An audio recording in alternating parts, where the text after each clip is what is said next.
Join us at Pole Pole, where Dorcas Utkovic shows us a new perspective of what the African community is doing now.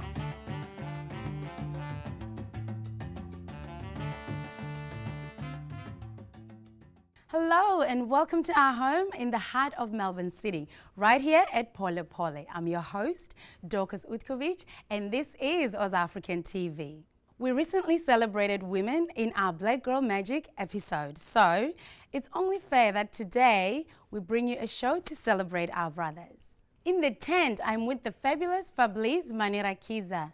Also joining me is Krown, a young man with big dreams, and to perform live is a sleek ensemble, a band of brothers. And as usual, we'll go around Melbourne to see what's happening in our community.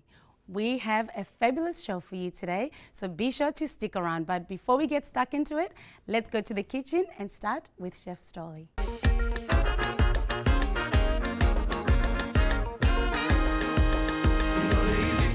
Hey, Chef Stolly. Hi. How are you going? I'm doing great. That's good. Now, I see it's so colorful on your table today. Do you want to tell me what you're going to make? We're just doing a twist on the African staple kale. So we're going to make a baby kale, pear and popped wild rice salad. Sounds delicious. And I'm interested in all those textures that are happening up there. Do you want to tell me a little bit about them? So this is the wild rice that we're going to pop. Yep. And we got sumac, a really nice tart spice from North Africa and the Middle East. We've got pomegranates and currants, plus a lot of herbs. Yum, sounds delicious. Now, I'm gonna leave you to get busy with that. But if you would like to cook with us, you can jump on our website to get a recipe. And also, don't forget to let us know your thoughts about today's show on our social media pages using hashtags OzAfricanTV, OzAfrican, and A New Perspective. Now, as I said, I'm gonna leave you to do it all in here, and we are going to meet my first guest.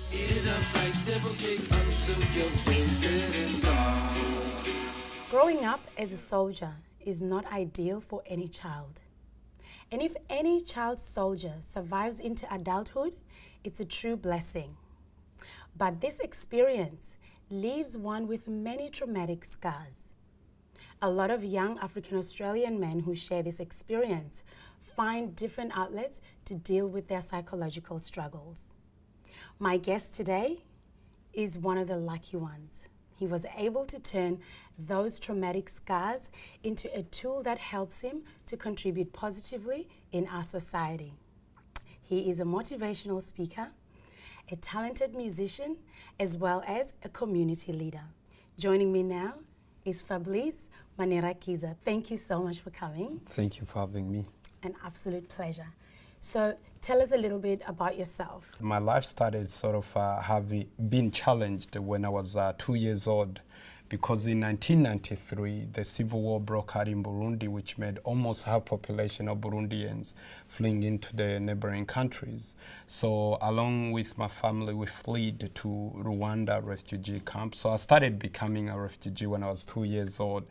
And it was after 6 months when we started, hearing rumors that we should go back where we come from, because Rwanda is about to have a terrible impact. Now, if you take the size of Burundi or Rwanda and times it about 350 times, it would fit in Australia.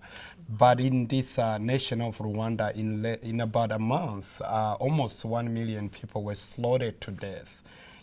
So it was worst killing, I would say, actually ever captured in human history on that amount of time.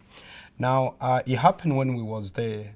So we went back to Burundi, and because before the war also, my mom was a tradition beer maker, and my dad was a businessman, so they had a little bit of skills that would make us start again. Yeah.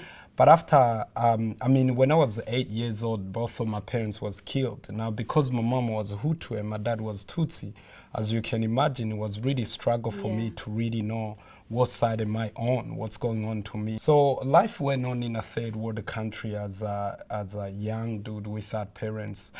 And I managed enough to stay at school. But when I was 11 years old, I was at school. I was chilling with my homies. It was a normal day. And a truck full of soldiers pulled up and asked all the tall boys to stand up. And I was among a group of young people who got kidnapped to become a child soldier. And it was terrible, you know. I was being abused from bigger boys. I was forced to shoot guns. And as I said, the size of Burundi wasn't like where we take a cargo flight going in a different nation against different people. You know, it was where we go on combat against our brothers and sisters, you know. So everything I've gained from my parents, the whole wisdom and knowledge I've gained from my parents, it was being against, you know. So, I mean, the power of believing in ourselves also, I think it did play a big role. As well as, you know, given the fact that I grew up in a strong Catholic family, I think faith really played a big role in sort of keep me going. But luckily, I only lasted there for 2 weeks, but it was a terrible time of my life. So I escaped, and, you know, I started living with great fear, crying to myself that I wouldn't make it to the next day. The thing with Burundi and most of these third world countries, this is what I normally tell young people when I go to schools and do my motivation speak, is that about 60% of young people out there, they don't go to school, you know, not because they don't want to, but because most of them, they are motherless, they are fatherless. And due to these conflicts being taking place, it's hard for them to really sort of identifying their future. So I've dedicated my life into motivating, to be a bridge in between, you know, to really motivate young people, especially here in Australia, to realize how ridiculously lucky they are to be in this great country, and also to know that they are the future of tomorrow. They are the people who's going to really change the world, and also making sure that these young people who lives in this third world country who doesn't get opportunity, you know, they all deserve to go to school and have enough education. In fact, I always tell them that the only reason where I come from, we keep on having conflicts is because we don't get educated. So I myself have seen how power of education integrates ourselves, or, you know, the nations. And I've seen how power of education helps us think and act humane. And I've seen how lack of education leads people into destruction, leads people into conflict. It's so fascinating to actually hear the stories of people who, you know, you've gone through, you've been a child soldier, you survived, you ran away, you lived in a refugee camp, and here you are today in one good piece and trying to do the best you can with your story, and you're doing an incredible work. And I know that you've been acknowledged with an award. Do you want to tell us about that? I was in last year, actually, I was named the Young Victoria Achiever of the Year. And for me, it was life-changing because it just got to sort of make me realize how Australia is a multicultural country, and it does acknowledge what we do. If we sort of stand up and say, I would advocate for my people, I would advocate for peace and justice, you know.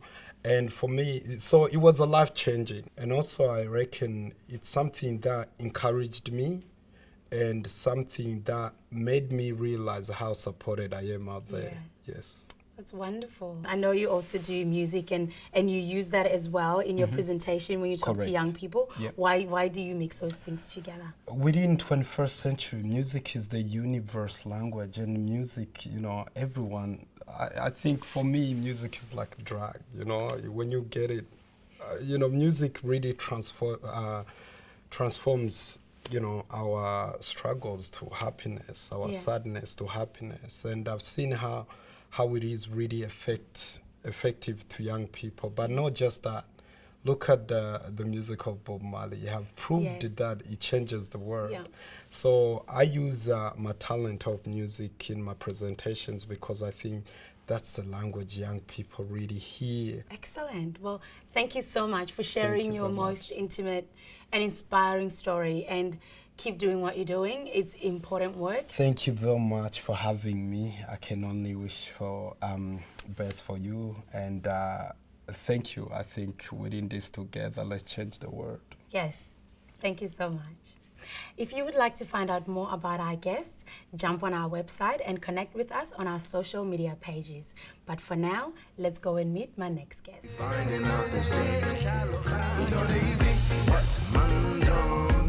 We've all heard about the dangers of a one-sided story.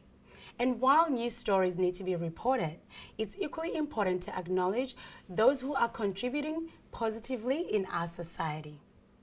My next guest uses his voice and writing abilities to contribute to a long list of social change makers in our African Australian community. Joining me now is Krown. Hello. Hello, thank you for the beautiful introduction. Let's get into it. Yep. Tell us a little bit about yourself. Okay, about myself, name is Krown, always. And I was born in Sudan in 98, and then I left Sudan in 2005, moved to Kenya, stayed in Kenya for 4 years, and then moved to Australia in 2009. And what is it like for you as a young black African man growing up in Australia today? It's beautiful, like the freedom here and the options that we have here is so much better than back home, because back home obviously we know some of our countries are involved in civil wars and all this stuff that we don't want to be involved in. So I mean, growing up here, it's so nice, but you get to a point where it's like you're free, but you're not free. What do you mean by that? So right now it's like the media is painting this image of who I represent, which is the young men and young African males, and that image is so bad that it takes away your freedom in terms of you're free to get any job you want because you're qualified for it. Yeah. You're free to do this because you're like another citizen, you're another human. But that image that was painted, that itself blocks you, takes away your freedom. Right. That's what I mean by you're free and you're not free. Yeah. Yeah. And I know you're very active in the community. Yeah. Like, how do you know, that freedom that's not quite there for you, what kind of things are you doing to tackle that? Oh, beautiful. I think for me, what I'm doing to tackle that is actually I'm taking it. If I'm not gonna wait for people to give me what I want, if someone doesn't want to give me a job because he saw someone that looked like me on the news that was doing some crime, that's fine. I'll do my own thing. I'll find my own job. I'll get my own employees. Maybe I'll go look for people that are blocked as well, and I'll make them work for me. Right. Yeah. And you know, I know, like, in talking about having initiatives and finding ways to kind of, you know, claim your freedom. Yeah. That probably brings me to your music. Is Yeah. that how you use it? Can you tell us a little bit about that? My music, the way I look at it, is what's gonna give me the voice. Right. Even though I can't speak to in front of a crowd or whoever's not gonna listen to me, my music just makes it hard for people to not listen to me. Yeah. Because first of all, it's music. It's everywhere. It's been alive. But the stuff I'm saying in my music too. That itself, those two are the weapons that I'm gonna use to reach the masses that I want to reach. Yeah. Yeah. It's almost like a poetry. It's like I lounge alone by the window with no glass. I let past the cold wind nights. With bro fight the hunger away. Hustle might find a way. I bring forward the rays of light that shine bright upon my life. By the window I dwell. A ghetto boy imagining. So by the window I dwell. A ghetto boy imagining. That takes me back to my childhood back in Sudan. Yeah.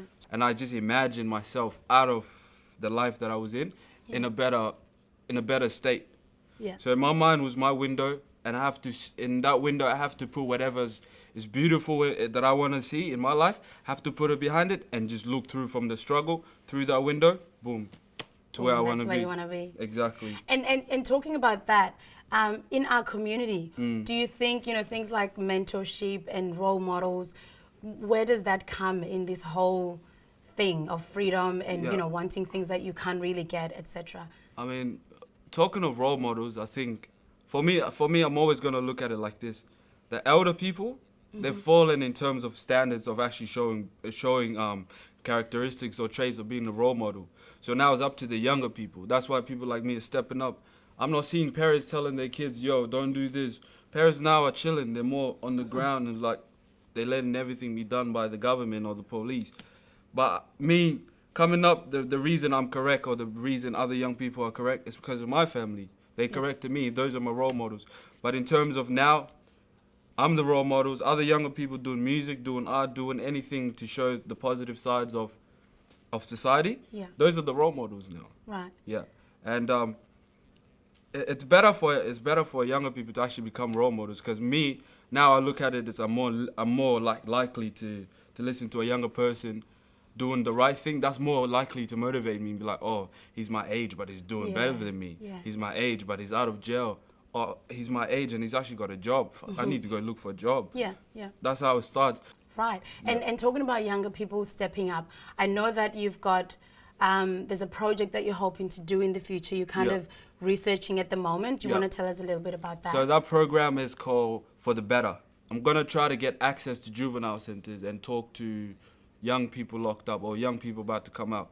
So I want to talk to them. If you're about to get released, I want to talk to you what you're going to do to stay away from the life that you're trying to correct, you know? Yeah, yeah. What message do you have for young people out there? Find something you love, and it has to be something that you could pass on, you could teach to other people.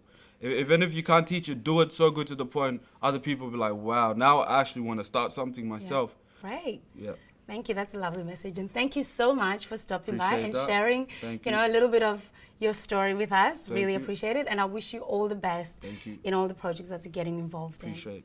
Thank you. Thank you. Now be sure to stay right where you are because later on we'll be treated to a live performance by a band of brothers. But for now, let's go to the kitchen and check in with Chef Stolly. Understand, you'll be finding out this thing.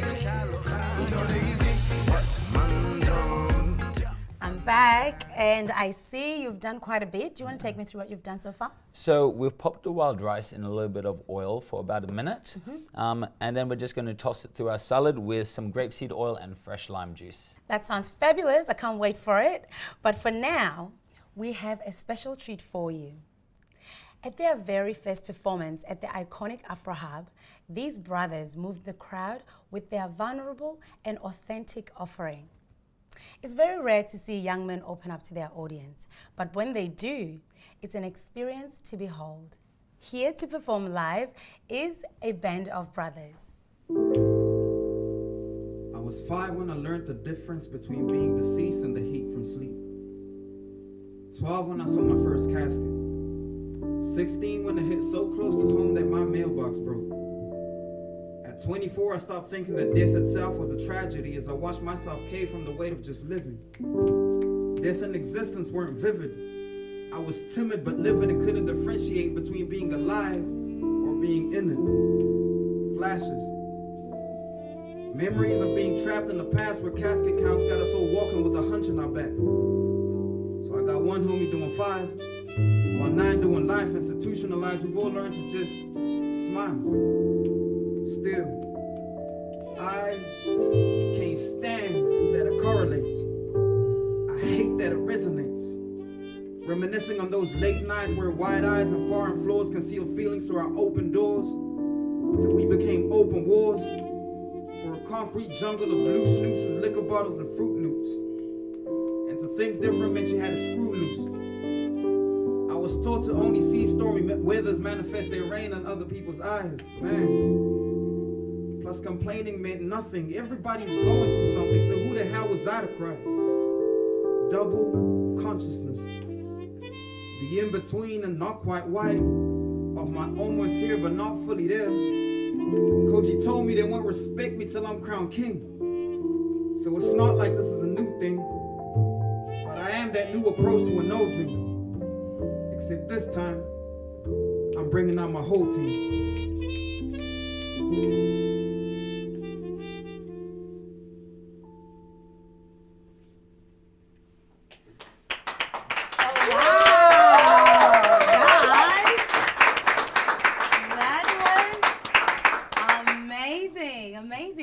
That was beautiful.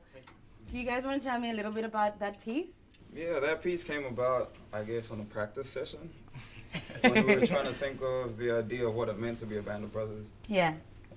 And what does it mean to be a band of brothers? It means being there for each other and ultimately just vibing out and just enjoying ourselves, you know, enjoying the fact that we're young and we love music and we love poetry, and that's it. Yeah. And why did you, I mean, I understand what you're saying, but why did you decide to get together in this way? Well, we were individuals doing our own projects. Yep. And we only thought it was like practical to come together and, you know, put something exciting together. Yeah. And after a jam session, we were like, whoa, this is exciting, this is fun.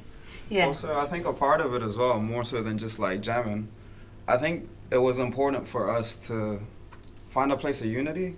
Because like as men, especially I think as men of color, there's a lot of, I feel like we struggle to articulate particular things and aspects of ourselves, of what we're going through, of like, you know, things we face. So we felt it was important to have a collective place where we could just bond, talk, share, and more so than like what comes out, what you see on stage, what goes on in between us, like our own safe space. And like for me and for Z and for Tenda and for everybody here, I know that was like a creative space where we could just let out. So Yeah. that was a part of an important aspect, I think. Thank you so much, and I feel blessed that you were able to come here and share your talents and your beautiful sounds with us. Thank you. And now, we're gonna go around Melbourne to see what's happening in our community.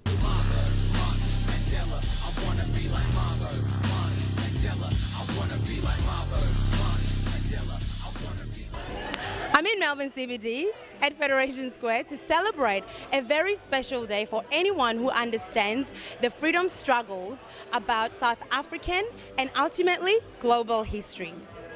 It is International Nelson Mandela Day, and the Nelson Mandela Day Commemorative Committee here in Melbourne have put together a wonderful occasion to mark this day. In his speech, he said, this day is not a public holiday, but instead it's a day of service.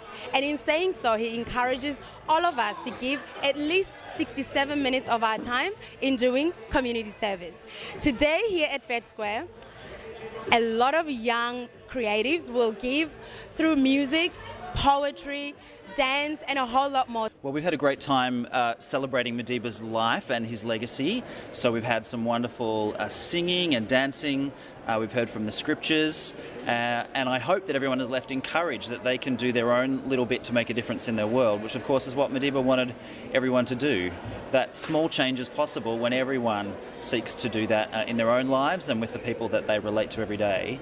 And we had a time of sharing some of the things that people were involved in, some of the work that they were doing. So we heard people who were tutoring refugee families here in Melbourne, who are being the voice for the voiceless. We heard about people who are fighting against poverty in Africa, who are working to bring the African community closer together here in Melbourne.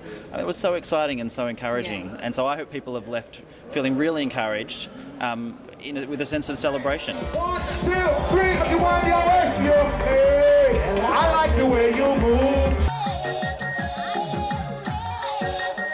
Mandela served his people, a life of service which we like to replicate by teaching young people the spirit of volunteering, to teach future generations and future leaders to serve without expectation.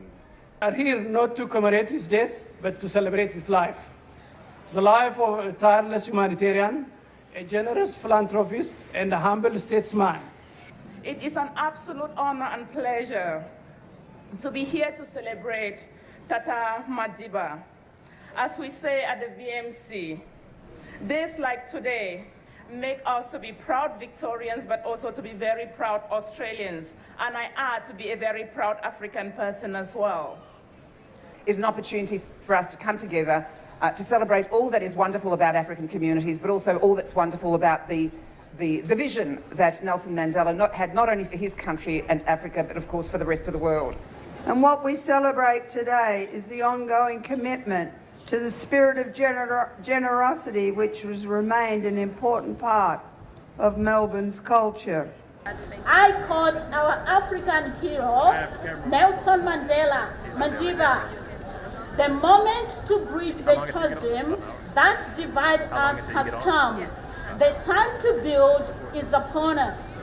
Umuntu, Gumuntu, Gabantu, which means you must serve your fellow man. How many screams have these mountains smothered? It speaks 1,000 tongues, listens silently to every story but gives no answers. Reclaim for those who wanna leave with us, seated up straight. Broke or rich, needing love, needing our state. Choked if you don't heal them up, so we partake and soak until we breathing up. I'm a high grade smoke that got us leaning up, seeing our way. Woke, you know, beaming up, even our days. So we see the reason and the meaning for the dreaming in us. Yes. Mandela, I wanna be like Mama. Mandela, I wanna be like Mama. Mandela, I wanna be like. Thank you so much to our guests. You guys have been amazing. Thank you for having us. My absolute pleasure. And Chef Stolly, thank you for your treats. Pleasure as always. And to you, thank you so much for your company. And remember, to find out more about everything that happened on the show, jump on our website and connect with us on our social media pages. And now we're going to leave you with another performance from a band of brothers. I want to talk about how we don't talk about. I want to talk about things that we talk about, talking about, but we hardly ever talk about. I want to talk about how your balls aren't big enough. I want to talk about evolution of thought starting a revolution. I want to talk about my brothers, my sisters, and how they wish they had a system that listened. I want to talk about the things that we talk about, talking about, but we